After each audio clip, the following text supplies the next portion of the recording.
লাইফে কিন্তু অনেক রকমের পকোড়া খেয়েছি। এই প্রথমবার তৈরি করেছি শুধুমাত্র পটল দিয়ে পকোড়া, তাও আবার মাত্র ২টি উপকরণে। খেতে এত বেশি টেস্টি হয়েছে কি বলবো। আমি কিন্তু এটা গরম ভাত দিয়ে খেয়ে নিয়েছি, আবার আমি সালাদ দিয়েও খেয়েছি। এটা কিন্তু খেতে আমার কাছে অনেক বেশি মজা লেগেছে। সত্যি কথা বলতে আমি কিন্তু এটা প্রথমবার খেয়েছি। তো বাই দ্য ওয়ে, আসসালামু আলাইকুম everyone, welcome back to my Naba Islam kitchen. কেমন আছেন সবাই? আশা করছি আল্লাহর রহমতে অনেক অনেক ভালো আছেন। আমিও আলহামদুলিল্লাহ আপনাদের দোয়া ও ভালোবাসা অনেক ভালো আছি। যারা পটল খেতে চান না বা খেতে পারে না, কিন্তু তারা এই ভিডিওটি ট্রাই করলে অবশ্যই খেতে পারবেন। তো চলুন শেয়ার করছি কিভাবে আপনারা এটি রান্না করবেন। প্রথমে কিন্তু আমি এখানে হাফ কাপ ডাল আগেই ভিজিয়ে রেখেছিলাম 2 ঘন্টার জন্য। আমি কিন্তু এখানে মশারি ডালটা নিয়েছি, আপনারা চাইলে এখানে খেসারি ডালও ইউজ করতে পারবেন। তো আমি এটা 2 ঘন্টার জন্য ভিজিয়ে রেখে এটা যখন সফট হয়ে গিয়েছে, এটা ফুলে কিন্তু একদম ডবল হয়ে গিয়েছে। এখন আমি শিলপাটা এটা বেটে নিচ্ছি। আপনারা চাইলে এটা ব্লেন্ড করে নিতে পারেন। এটা কিন্তু একদম মিহি পেস্ট করতে হবে না, জাস্ট আধা ভাঙ্গা করে নিলেই হয়ে যাবে। পার্সোনালি আমার কিন্তু পটল এত একটা ভালো লাগে না, আমি তরকারি রান্না করলে একদমই খেতে পারি না। কিন্তু আজকে যখন এই আইটেমটি তৈরি করলাম, এটা কিন্তু নিমিষেই আমি পুরো প্লেট খালি করে নিয়েছি। আর আমার ফ্যামিলির সবাই কিন্তু এটা খুব তৃপ্তি সহকারে খেয়ে নিয়েছে। তো আমি এখানে 5টি পটল নিয়েছি, একদম মাঝারি সাইজের, 2টি সাইড কেটে নিয়েছি। এবার আমি এগুলো কিন্তু পাটার মাঝে আমি থেতো করে নিচ্ছি। এটা কিন্তু আপনারা ব্লেন্ড করতে যাবেন না, কারণ এটা একটু দানা দানা থাকবে। ব্লেন্ড করলে কিন্তু একদম মিহি হয়ে যেতে পারে। আর যদি আপনারা ব্লেন্ড করেন তবুও কিন্তু এটা দানা দানা রেখে ব্লেন্ড করে নিতে হবে। এটা মিহি পেস্ট করলে খেতে ভালো লাগবে না। তো প্রথমেই কিন্তু আমি এটা একটু থেতো করে নিয়েছি। এবার আমি একটা হালকা করে বাটা দিয়ে নিচ্ছি, যাতে এটা একটু নরম হয়, কিন্তু একদম মিহি হচ্ছে না, আপনারা খেয়াল করেছেন নিশ্চয়ই। এখন এটা আমি একটা বাটিতে রেখে দিচ্ছি। তো এরপর চলে যাচ্ছি নেক্সট স্টেপে। আমি এখানে একটা মিক্সিং বাটি নিয়েছি। এবার এক এক করে পটলের পেস্ট আর এখানে ডালের পেস্ট আমি এগুলো অ্যাড করে দিচ্ছি। সাথে আমি কতগুলো ইনগ্রিডিয়েন্টস অ্যাড করে দিব সেটাও আমি বলে দিচ্ছি। আর আজকে এখানে কিন্তু আমি হাফ কাপ পরিমাণ ডাল নিয়েছি। হাফ কাপের জন্য আমি এখানে 5টি মাঝারি সাইজের পটল নিয়েছি। আর ওই অনুযায়ী কিন্তু আমি ইনগ্রিডিয়েন্টসগুলো দিয়েছি।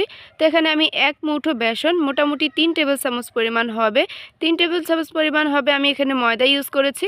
হাফ কাপ পরিমাণ পেঁয়াজ কুচি অ্যাড করে দিয়েছি। 8 থেকে 10টি কাঁচা মরিচ দিয়েছি। জিরা ধনিয়া গুঁড়া মিলে ব্যবহার করেছি। এখানে 1 চা চামচ গরম মশলা গুঁড়া ব্যবহার করেছি। হাফ চা চামচ হলুদ গুঁড়া দিয়ে দিলাম এখানে হাফ চা চামচ। আরও একটু স্পাইসি করার জন্য এখানে লাল মরিচের গুঁড়া দিয়ে দিয়েছি হাফ চা চামচ। আদা আর রসুনের পেস্ট মিলে ব্যবহার করেছি 1 চা চামচ। এখন এই সবগুলো উপকরণ হাত দিয়ে মিক্স করে নিচ্ছি। তো মেইনলি যেটা হচ্ছে, আমি ভুল করে ফেলেছি, এখানে আমি লবণ ইউজ করতে ভুলে গেছি। তো আমি কিছুটা মাখার পর এটা মনে হয়েছে যে আমি লবণ দিতেই ভুলে গেছি, আর লবণ ছাড়া তো কোনো কিছুই খেতে ভালো লাগে না। পরে আমি এখানে হাফ চা চামচ লবণ অ্যাড করে দিয়েছি। আপনারা কিন্তু আমার মতো ভুল করবেন না, যখন মশলাগুলো ইউজ করবেন তখনই কিন্তু লবণটা অ্যাড করে দিবেন।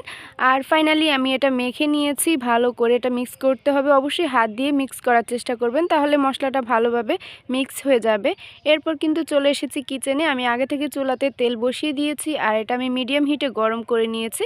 এখন কিন্তু চুলার আঁচটা লোতে আছে। আমি সবগুলো দেওয়ার পর চুলার আঁচটা মিডিয়াম টু লো হিটে রেখে এগুলো একদম লালচে করে ভেজে নিচ্ছি।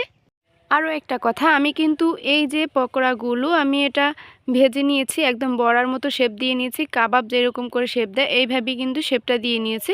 আপনারা কিন্তু অবশ্যই এইভাবেই দেওয়ার চেষ্টা করবেন। এটা কিন্তু একটু পাতলা কোয়ালিটি রেখে ভেজে নেবেন, তাহলে দ্রুত এটা মুচমুচে হয়ে যাবে আর ভেতর থেকে সুন্দরভাবে কুক হয়ে যাবে, খেতে অনেক ভালো লাগবে। দেখতেই পাচ্ছেন একদম লালচে করে ভেজে নিয়েছি। আর আমার একটা লেয়ার হতে কিন্তু প্রায় 6 থেকে 7 মিনিটের মতো সময় লেগেছিল। তো একইভাবে কিন্তু আমি কয়েকটা লেয়ার করে এগুলো ভেজে নিয়েছি।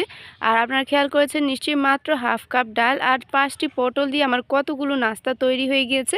এখানে কিন্তু সবগুলো নাই, আরও আছে। আমি কিন্তু এখানে একটু ডেকোরেশন করব বলে এইভাবে নিয়েছি। তো এটা কিন্তু আমি সালাদ দিয়ে পরিবেশন করেছি, আর আপনারা চাইলে কিন্তু সস দিয়েও এটা পরিবেশন করতে পারেন। এটা কিন্তু খালি খেতেও অনেক ভালো লাগে। আরও একটা মজার বিষয় হচ্ছে, আমি কিন্তু এটা একদম ফার্স্ট টাইম ট্রাই করেছিলাম, আর ফার্স্ট টাইমে কিন্তু এটা খেতে আমার এত ভালো লেগেছে কি বলবো। আমি কিন্তু এটার একদম ফ্যান হয়ে গিয়েছি। আমি এখন থেকে ঠিক করেছি, আমি যেহেতু এভাবে পটল খেতে পারি না, মাঝে মাঝে এইভাবে কিন্তু আমি এরকম বড়া তৈরি করে খেয়ে নিব। আমার কাছে অনেক ভালো লেগেছিল। আমি কিন্তু 2টি বড়া রেখে এখান থেকে ভাত দিয়েও খেয়ে নিয়েছি।